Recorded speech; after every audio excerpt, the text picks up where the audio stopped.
They actually bloody did it.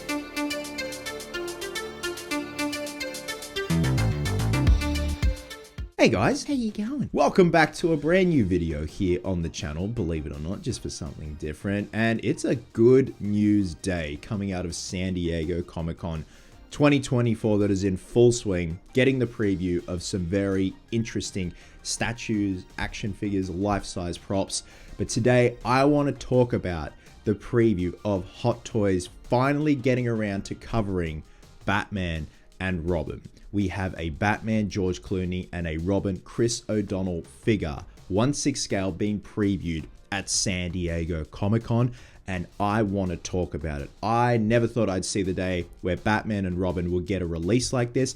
I thought the original 1997 Kenner dolls, those figures, were the best we were going to get. To me, that was God tier, and that was it. We just had to live with it. But now we have some highly detailed 1/6 scale figures that hopefully will be going up for pre-order soon, because to me, this is an instant pre-order. You watched my video a couple of weeks ago on the screen use props for Batman and Robin. You know that I have a fond nostalgia and a very big love for Batman and Robin. Regardless of its silliness, its wackiness, there's a big part of my childhood, like how 89 Returns forever is for some people. Now, obviously, Hot Toys did the Batman Forever line where they did the Sonar suit and the regular Robin suit. I have no idea why they never covered the Panther suit. I definitely think there would have been a market there.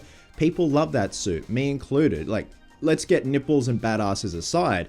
They're beautiful costumes when you look at them. They're sleek, they're elegant, the design, the finish on them, it's great. I would have loved to have seen that in 1/6 form. Now, the photos that I've gathered are just all over the place. They come from like Instagram, message boards and stuff like that. And it's just people gathering them from people that have posted them from San Diego Comic-Con. So let's start off with this hero shot here of Batman and Robin from the San Diego Comic-Con convention floor. And I am floored. I'm excited.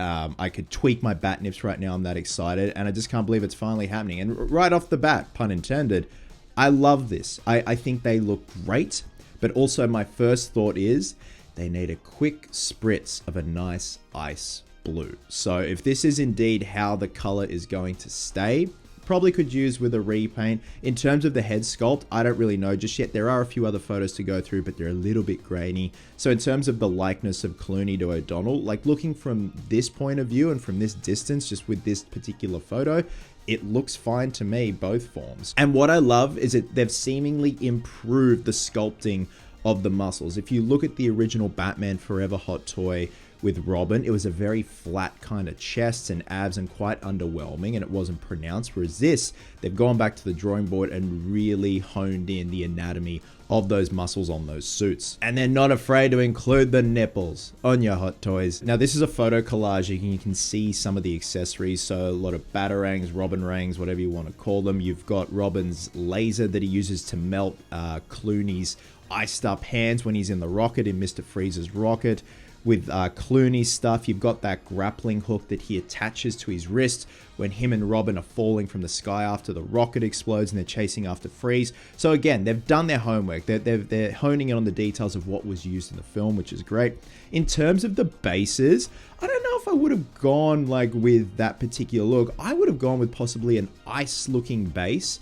But keep in mind, I think Hot Toys are also like, we don't know how these are going to go, much like the Batman Forever line. So that's why they had those very plain bases with the Batman Forever figures. And they were great museum looking pieces. I just would like to see some nice ice blues or something translucent on the base. But obviously that requires more manufacturing and more money. Now here's a nice close up of Chris O'Donnell as Robin. And yeah, those proportions on the muscles look pretty damn good, man. Again, the color, I'd need to see what it looks like in different like color situations and lighting situations and stuff like that. The head sculpt looks great. Little bit underwhelming in the detail, but hey, a cheeky repaint can go a long way. The neck seal looks like it could be sealed down a bit. I definitely would replace the capes. I've seen people replace the capes on the Batman Forever Hot Toys and they look amazing with some proper nice thin pleather that matches the scale of these figures. And here's a closer look at Clooney. Again, proportions look seemingly good. That is definitely Clooney in the cowl. What I've always loved is the massive eye openings on the cowl. Like, they're huge when you look at it. Like, there's a lot of panda eye makeup on him, but that's definitely his chin. Yeah, definitely would replace the cape, but even the gloves look great. Obviously, they're hardened plastic that you slide over the forearm, but just the way the wrinkles in the leather and whatnot have been sculpted, they look great. Here's a nice side profile of the boys, and even though Clooney's blurred, looks like Clooney in the suit. O'Donnell looks great, and here's the other side. Again, I don't really have any complaints so far. The nipples look a little bit on Clooney. I don't know if it's the proper terminology, like gyno, when you're on a certain steroid and bodybuilders get those gyno nipples. I think that's the proper term. I don't know, but it kind of looks like that. But it definitely is an improvement from the Batman Forever Robin look. Again, he looked like a deflated balloon when it came to the pecs and the abs and all that. Very underwhelming and very flat, but here, this looks more pronounced, a lot more heroic. So this is a screenshot here of a video someone took from the floor. So they've got a Returns Keaton. I don't know if they're re-releasing that figure as well, but the boys look great next to him, even next to the Clone Trooper. Looks really good. They're also going to be doing Jar Jar. Look, there's Jar Jar off to the right. It's funny. It seems like they've gone a bit of an ice blue tinge on Robin, but not so much Batman. They definitely could use with a bit of a matting coat, just to sort of dull back the shininess of the suits.